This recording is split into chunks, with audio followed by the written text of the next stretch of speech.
But we're not going to save the country with philanthropy, despite the fact I'm philanthropic. I don't think that's going to solve our economic issues. What will save the country? What will save the country are good economic policies that create the right incentives and a administration that's supportive of the business community. I think that's actually very, very important. And policies that will make us competitive globally.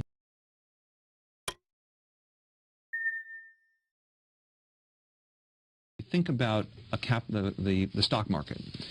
Most of the investors in the stock market are passive, right? They're index funds, they're mutual funds, they're exchange-traded funds. Many investors trade all the time. It's a very healthy thing for the market to have someone place a bet where they buy 10% of a company and where they take a business that has underperformed for 10 years and bring in a CEO like Hunter Harrison and turn around a railroad. That's a great thing for the market, and it's a very healthy thing for the economy. You're about transactions. You want to buy and then you want to sell and you want to make a huge profit. Now, it may be you want to buy after 10 years or 15 years, sell after 15 years. But it's a transactional thing rather than spending a whole lot of money to really run a business and create a product and do all those kinds of things. You know the argument. Even Paul Volcker's made this argument. Too many people are going to Wall Street, too many smart people, and working with you. And it's all about transactions, I don't not about building something. Well, let me take a counter to that in terms of what we do. So we're not about transactions at all. In fact, we do very few transactions, maybe 1 or 2 a year. Where we buy stakes in businesses. You're not a pure trader. We're not a trader at all. Investor. We don't trade. We buy a stake in a business. We get actively involved in the business. We work to make the business more valuable. And by the way, pretty much everything we've ever owned, with the exception of Borders, has a higher value today than it did after we sold it, which means that the impact that we've had on the business has been positive. Now, I'm also an executive officer of a business. I'm the chairman of the board of a company called Howard Hughes. Right. This is a business that I created. It's a business I created by taking 34 assets outside of General Growth, sticking them into a new company, recruiting a management team, right, building a board of directors, and this company is doing marvelous things. So, for example, in New York City, we own the South Street Seaport. Management team, again, I want to take credit for their work, but what they've accomplished is they got approvals to do a new they're going to completely transform the seaport. They're going to do a new development there. We're building a new shopping center in Las Vegas. We're changing kind of the landscape in Hawaii with a 60-acre development of 9 million square feet of real estate. So these are companies that are building and adding enormous value, and the business that would not have happened were we not to have taken a stake in General Growth and spun off that entity. What about Procter & Gamble? Procter & Gamble, great company. We've 175 years of generally pretty fabulous successes. Great brand names. Great brand names. Last 4 years have been very difficult for the company. Yeah. And you came in adamant to remove Bob McDonnell. We thought it was time. He was CEO. And by the way, he hadn't been there that long. He had been there about 4 years. Okay, that's not a long time. And he had been with the company obviously a long period of time. Yeah. And because most of the capital in the stock market is passive, investors can't themselves make these kind of changes. Okay, so they rely on someone to take a lead, which we did in Procter & Gamble. By the way, in Procter & Gamble, I worked very quietly with the lead director. We would speak periodically.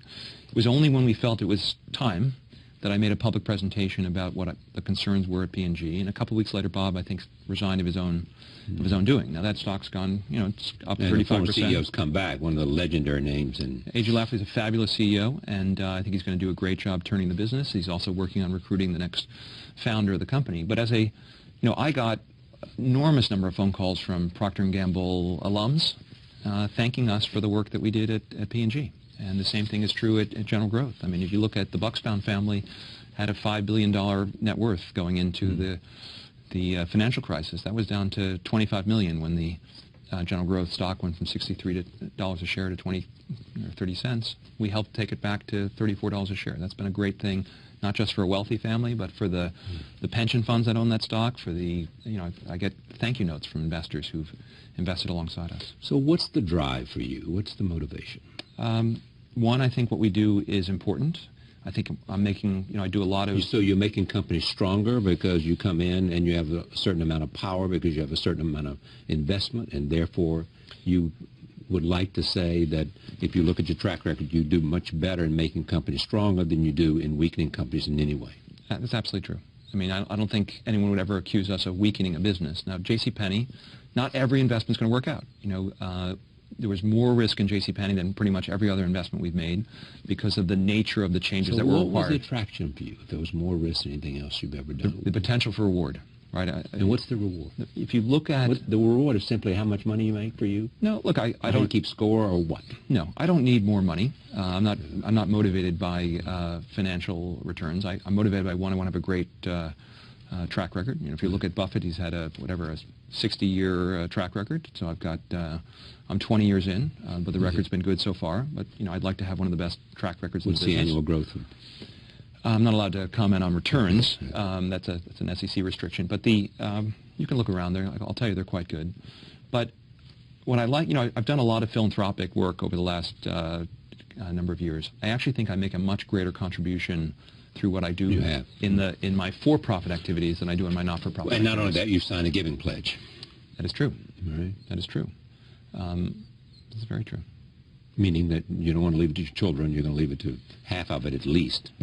Yes. To charity. Well more than half. Yeah. Well more than half.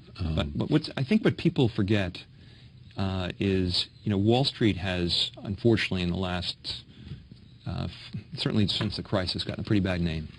But Wall Street is responsible, is probably the biggest engine for job creation, you know, enabling businesses to access capital, enabling businesses to grow. I mean, you look at Howard Hughes was a creation out of thin air.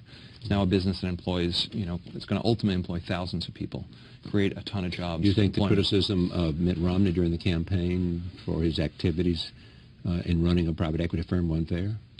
Yes. Yes, absolutely. I think good private equity investors create a lot more economic value than they destroy. And grow more jobs than they save? They grow a ton of jobs. I think the biggest risk with private equity... Save jobs that would be going away.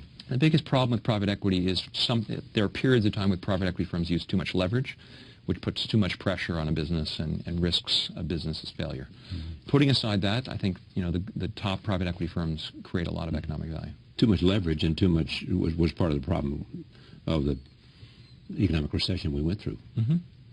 But we're not going to save the country with philanthropy, despite the fact I'm philanthropic. I don't think that's going to solve our economic issues. What will save the country? What will save the country are good economic policies that create the right incentives and a administration that's supportive of the business community. I think that's actually very, very important. And you know, policies that will make us competitive globally. You know, it's a global economy. There's a story today, I think, in today's journal about companies merging with European businesses to move their operations offshore from a tax point of view. We have to have a tax policy that discourages that kind of activity. So you can bring the money home. Yeah, I mean, I look at the United States. Is that the idea? Have a tax policy so that the money can come home rather than leaving offshore, so you don't have to pay taxes on it? Yes, but I think if the United States is not dissimilar to the kind of companies we invest in. We invest generally in very good companies that have lost their way. And with better management, enormous value can be created. If you look at Canadian Pacific, this was a dying railroad. That's one of your investments. It's a dying railroad under Hunter Harrison in a very short order. You know, less than a year and a half, he's made dramatic changes to the business. The president is the CEO of this business that we call America. And the decisions he makes with respect to the way incentives are designed, the way he works with Congress as a leader in effectuating policy change can make an enormous difference in the growth rate of the country, in job creation, in happiness, in our safety. I think that we can't diminish the importance of business and business practices. I mean, you look at what Bloomberg has accomplished as a mayor of New York City. He took his for-profit mentality and has applied it to a city. And I think the city has accordingly thrived. I'd love to see the same thing happen for the country. It's tough management, too. Yeah. It's also, he has the benefit of independence. Financial independence. It's an enormous benefit. So you're not obligated to anybody particularly. Very important. So we should only elect rich people? No, but we should, I think that there's a lot to be said to have someone with a business background making decisions about the economy. Just because I don't quite understand this, I mean, is hedge fund performance down? Yes. If you look at the overall statistics, yes. And why is that? The answer is I think there are a lot more participants. I think that there have been. So it looked like it was just a sweet place to be, and it's less sweet now. It's become a much greater percentage of the amount of capital that's invested, Right. and the scale, by just the math, makes it harder for that capital to grow at a high enough rate. I also think there's been some regulatory change that's made it harder for certain kinds of hedge funds to make money. I think it used to be that people could.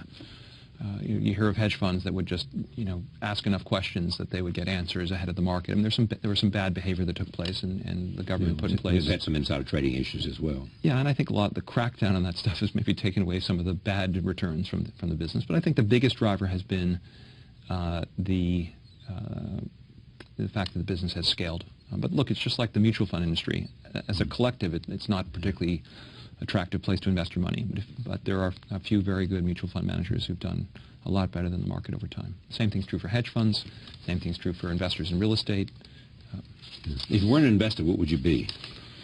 That's a good question. I mean, I would do what I do now, even if I weren't compensated for doing it, because I think it's a way for me to make the biggest contribution that I could make. I mean, look, I think about government if I could effectuate change the same way I can effectuate change in the private sector. But I think I can have more influence as a private participant than a public participant.